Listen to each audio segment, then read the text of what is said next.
Welcome to a Best Books of 2025 video. In this one I'm going to tell you about my favourite fiction, non-fiction, and then also the best books that I read with my kids, because I did read some great ones with my kids this year. Okay, we're going to start with my 8 best fiction books of the year. The first one I'm going to talk about is Tender is the Flesh. This one, at the time that I read it, I actually thought it was a bit too beating you over the head with a theme. I thought it was too heavy-handed, but actually it's one of the ones that's really stuck with me. There are scenes in this that I cannot stop thinking about, so I have decided to include it as one of my top books, but probably the bottom of this list overall. This follows a somewhat dystopian future in a South American country in which human meat is now the meat that we eat, and this has been caused by disease that has gone through the animal kingdom that has made it inedible to humans. And I mean, that's all you really need to know, and I'm sure everyone has heard about this book, so I'm not going to go too much more into detail, but yeah, there are scenes in this that have just stuck with me. The next one I'm going to mention is one of the most recent reads that I've had, which is Milkman by Anna Burns. I was buddy reading this with Karina over at A Story of Sorts, which was a really interesting experience because English is not her first language, and this is a really sort of complex dialectic book. It is Irish and it is told in really fragmented sentences or really run-on sentences, including lots of lists. It works around words rather than with the words that it perhaps wanted to use, because it's trying to convey this idea that there aren't the words to describe what is happening to our protagonist. I found it really interesting. I found it really well done. I liked the sort of dark, subtle humour that was in it. But again, I think that's something that was really difficult for Karina to pick up on. She said she didn't find it funny at all because it's not her first language. I also mixed between reading this physically and listening to it on audio, and they got an Irish narrator for the audiobook, so that worked really well and was really immersive. And it's one of those books that you really have to sink yourself into and just sort of experience like an ambience, like an atmosphere. I mean, what's the plot? Should I tell you about the plot? We have a teenage girl living in Ireland in the 1970s, I think. No one has any names. It's always oldest sister, youngest sister, third sister, and a man called Milkman, not the milkman, just Milkman, starts to follow her, starts to stalk her, and she feels this threat, but it's a very friendly threat. It's like he's being really nice to her, so she doesn't know how to talk about this threat that she feels, this way that she's feeling. And then rumours start. Rumours start that she's having an affair with this Milkman, and obviously they're not true. She feels scared, but she doesn't know how to portray that to other people, and people don't believe her. They just believe this gossip that's building around her. And it's very much a book about lack of control. I thought it was excellent, absolutely loved it, but only read it if you're into slightly experimental prose. So talking of sinking into the book and really experiencing it, the next one, Department of Speculation by Jenny Offield. This is another one where stuff is happening between the lines, so even though everything is quite fragmented, you have to really be concentrating, you have to really be immersed in this book to work out what's happened between the lines that you've read, because what we're getting is more just a feeling from our protagonist about how they're reacting to what's happening rather than what is actually happening. And equally, it's noticing things like the change in the pronouns. So we move from her speaking to someone to speaking about them as the third person to speaking about even herself in the third person, and then moving back again as she's experiencing this infidelity of her partner and how she's like distancing herself from what's happening and then coming back into it. And I thought, again, experimental but really well done. Really loved that. So going from experimental to less so, I'm going to go with The Blank Wall by Elizabeth Danksay Holding. This is like a noir thriller. A crime is committed, like an accidental crime, and it's about a mother trying to protect her family from this crime that has happened. A man who is a notorious criminal is killed on their property, and the mother decides to cover it up to try and distance her family from what's happening. And this, whilst it has that sort of thriller element to it, you have this sort of closing in of the authorities and the other criminals onto this woman and her kids. What you also have is a real exploration of intergenerational communication and how we can misunderstand what each other are doing and how we've lived our lives because we live in different times to when our parents grew up. Just really brilliant, and I think it's still, you can still draw on it today. Like those ideas of intergenerational conflict still apply today. So really great book, written in like the 1940s or 50s, set in America where the husband is still off in the war efforts. Yeah, loved this. This is Persephone Press, who are republishing sort of forgotten classics from the early 20th century and late 19th century. So then, different genre altogether, we have fantasy. The Fifth Season by N.K. Jemisin. This consistently surprised me as I was reading it. It was amazing. It did so many things I wasn't expecting it to do, and I can't wait to read the next one. This one is set in a world in which there are some people who can control the earth. They can do things like quell earthquakes, or they can cause them, but they are mostly used by the normal humans to quell those things and to keep people safe. And the fifth season refers to a season that happens periodically, no regularity to when it's going to happen, but it is an Earth event that causes widespread destruction. So it might be that cities are just destroyed, it might be that humanity is almost entirely erased. All sorts of different types of fifth season have occurred over the thousands of years that this world has been in place, and we're about to approach a new one. Really brilliant, loved it. On to translated fiction. This is less plot driven than the fantasy. This one is Near Distance by Hannah Stoltenberg, translated by Wendy Gabrielson. This one is a character study of a mother and daughter, mainly the mother, who is unusual. She's not as maternal as you might expect of a mother, and her daughter is an adult who is going through her own issues with her partner's infidelity. Gosh, so many books I've read about infidelity. Anyway, but the mother is so distant that she doesn't have a great relationship with the daughter. And as we move through the book, I'd say the plot is both of them coming to terms with the fact that they've not had a great relationship, and the daughter sort of confronting her mother about that. That the mother is always very detached from what's going on around her. She almost comes across as judgmental, and this is what the daughter accuses her of, being judgmental of others, when in fact she just likes her like little ordered life, doing what she wants to do. She's just not involved in other people's emotions. You might say that she's potentially neurodiverse, but I thought it was really brilliant, well done book. And I've seen other people criticize it, saying that so much in this is irrelevant to the story. You know, there'll be moments when the woman is just, she gazes off out the window and she notices something happening outside, but that's because it's about her character. That's what this story is about. It's about the woman and how she notices the things around her, how she's always looking from the outside in, and that's what this is about. Really loved it. And this is small press, so this is Weather Glass Books, so go check them out. Right, the next book I'm going to talk about is The Keep by Jennifer Egan. I've never read anything by Jennifer Egan, but she has been on my radar because she is a Booker Prize winner or nominated book. Not this one, but this is just the one that I happen to have. So this one, initially you think it might be somewhat magical realism because there are some unusual things that happen in it, but it becomes about storytelling, about imagination, and because there are certain characters in this who are in prison who are saying we don't have any imagination, we're just stuck in these four walls. And then it also talks about ideas like how they fashion everyday objects into other things in prison because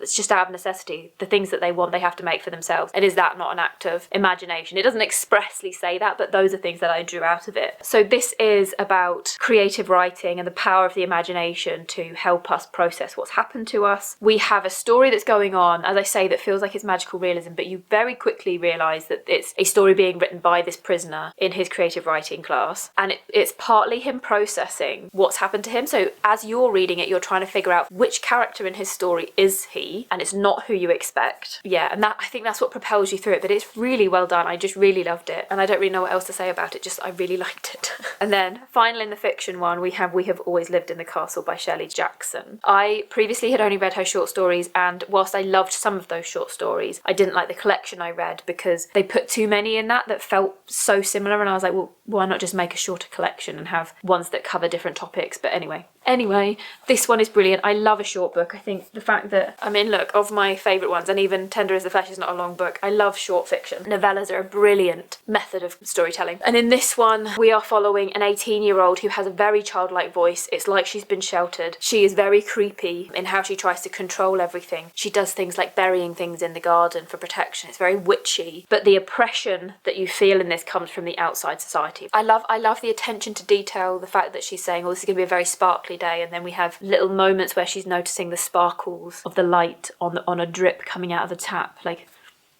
Yeah, I just really love the atmosphere that's brought out in this. The narrator is very creepy, very unlikable narrator essentially, and yeah, it's just so brilliant. And as I say, love short fiction. So let's move on to non-fiction. Okay. I've got my non-fiction books together, so I have 5 to tell you about in the non-fiction category. Let's start with the earliest book I read this year, so Super Infinite by Catherine Rundle. This is a biography of John Donne. It was actually Bally Gifford Prize winner in 2022, and I think it was also nominated for the Women's Non-Fiction Prize, I think. John Donne is a poet who was working in the 16th century, and I read this mostly because I was doing an assessment based on John Donne's work along with some others and his attitudes to God and therefore to death. I'm really interested in early modern attitudes to death. So I read this, and this is a really readable biography. It moves so quickly, and I think that's really important because when history becomes too dry, it really puts people off. But John Donne is such an eccentric character. There's so much going on with him. He has such an interesting life, and his poetry is so interesting. And I think that this biography does that justice, because you don't want to be too bogged down in the minutiae of the historical circumstances, because I think more people should know about him. I love reading his poetry, particularly his musings on death, because in his poems he is so terrified of death at a time when death was like a natural part of life. Like it was so present in their everyday lives that there were texts on how to die well and all sorts, and yet he was so petrified, even though to be a good Christian you needed to be more accepting of it. And yeah, really great biography. Anyway, the next one I have physically is Enchanted Creatures. This is one of the last books I read this year, and this one is taking a look at the ways in which we have depicted monsters and mythological creatures initially, and use those to create meaning in our lives. So looking at things like cave paintings initially, and then she moves on to things like Beowulf and, well, not Beowulf, but Grendel, Frankenstein's monster, and all these sort of ancient texts about monsters and how we've interpreted those, what they've come to mean about places in society, about difference and otherness. And then she also looks at early modern attitudes to strange creatures that were being discovered around the world as we started to explore the world more. So things like how walruses and pangolins were perceived in Britain during the sort of 15th, 16th, 17th centuries, and then into the Victorian era, where they were trying to create monsters out of other pieces of other animals, like in things like P.T. Barnum's crazy exhibits and things. I have seen criticism of this, that it moves too quickly and that there's not enough detail and that it was trying to do too much in too few pages. But as someone who studies this, I found that to be amazing, because I could bring my knowledge to it, get more inspiration about other things that I want to read. So I think, depends how much detail you wanted. This, I just devoured it. As soon as I started reading it, I couldn't put it down, and I read it so quickly and it was just brilliant. I loved it. Right, the next ones that I have were all audiobooks that I listened to, because I quite like consuming my non-fiction in audiobook. So I listened to Careless People, A Story of Where I Used to Work by Sarah Wynne Williams. I take this with a pinch of salt, because I'm aware that this is like confirmation bias. The sorts of things that she's telling us about working at Facebook are feeding into the sorts of things that I'm expecting about those people, but it's really readable. It does give you a good insight into what's going on behind the scenes, if it's true. I think that's my thing, is read it critically. Read it aware that it could be propaganda. Read it being aware that,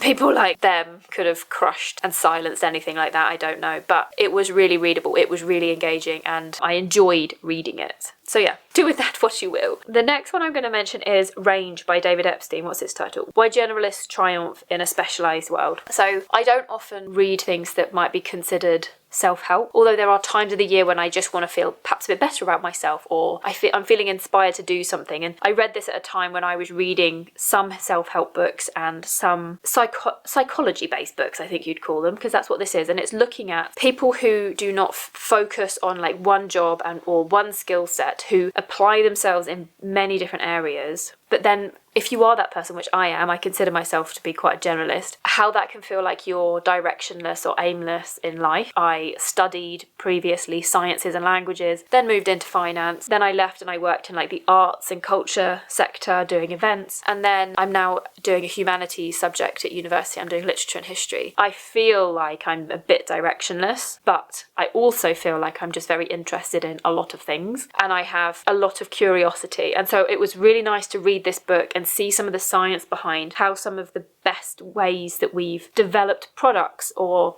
not necessarily products, but science and thought processes, have been because people are applying knowledge from one area to something completely unrelated, and then they've made something even better. I'm trying to think of a specific example that was in the book. I read this like 9 months ago, but there was something where a lawyer got involved in a scientific problem and basically solved the scientific problem that the scientists couldn't solve, because this lawyer had been working in a very certain area of law to do with, I think, petroleum, and was able to sort of apply some of his knowledge to the problem that they had. But because he was coming at it from a completely different angle, he solved it. And I liked reading that and feeling, I suppose, better about myself because of it. Yeah, so that was Range by David Epstein. And then the final book on my list is Midnight in Chernobyl by Adam Higginbotham. This is a really in-depth look, sort of moment by moment, of the Chernobyl crisis. And I part listened to this on my own, but partly did it with my husband because he's really interested in it as well. And it brings a very human story to it. You really learn about different characters in what was happening, in how that played out, in the sort of mistakes that happened right from the inception of the power plant all the way through to the disaster and the aftermath of the disaster. But it's just such an in-depth look at one very specific event. Excellent.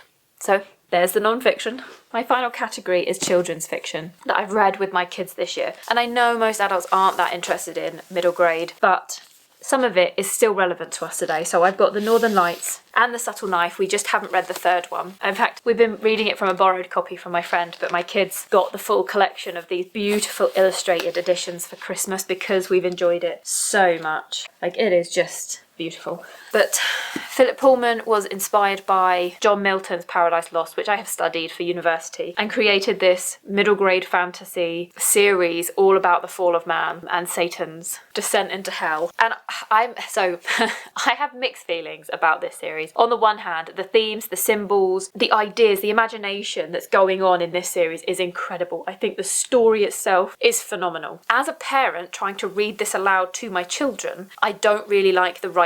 I don't like Philip Pullman's prose. Some of the sentences are too run on and then you get confused about what the sentence is about. As someone who is trying to speak it, there's a famous quote, I can't remember who wrote it, but the idea that punctuation is like musical notes and like helps you to form the melody. And I hate to say it, J.K. Rowling in the Harry Potter series, that's so easy to read aloud to children. That's written so well for speaking aloud. The Northern Lights is not. I think it's giving my kids a lot of amazing themes and imagery, but for me as the reader it's horrendous.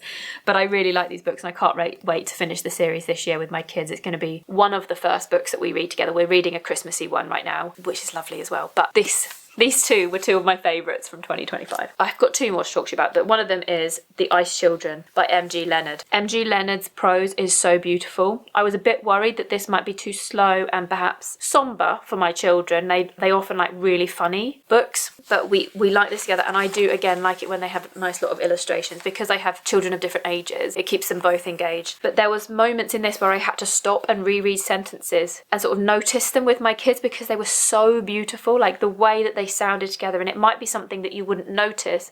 Right, I do apologise, I ran out of battery there, but not battery, I ran out of storage space. But so hopefully that was all I had wanted to say about The Ice Children. Beautiful prose, absolutely gorgeous, and I could read this on my own because it was so beautiful. Final one I want to talk to you about is probably the most like kid-centric one that I have on this list, which is The Chronicles of a Lizard Nobody. I particularly like the first one, that was my favourite. I really just like the sort of almost sarcastic, deadpan way that all the characters talk. I think it's very autism coded. I feel like it's really geared towards neurodivergence and how you can have friends and family and all those lovely things, but it also talks about depression. One of the characters' parents is depressed and there's a black dog that follows her around. There's a blind eagle. Like, there's just so much lovely stuff going on. It is so funny. It touches on such important themes, makes people feel seen. And you know, there's a villain in it who's a pelican called Pelicanassus. Like, it's great. It's just really fun and I highly recommend that. So thank you for watching my best books of 2025. I love these videos. I love watching other people's ones. And let me know if any of the ones that I've mentioned have been your favourite books or if they're on your shelves and you want to read them and you might pick them up this year because I've recommended them. That'd be great. Thank you.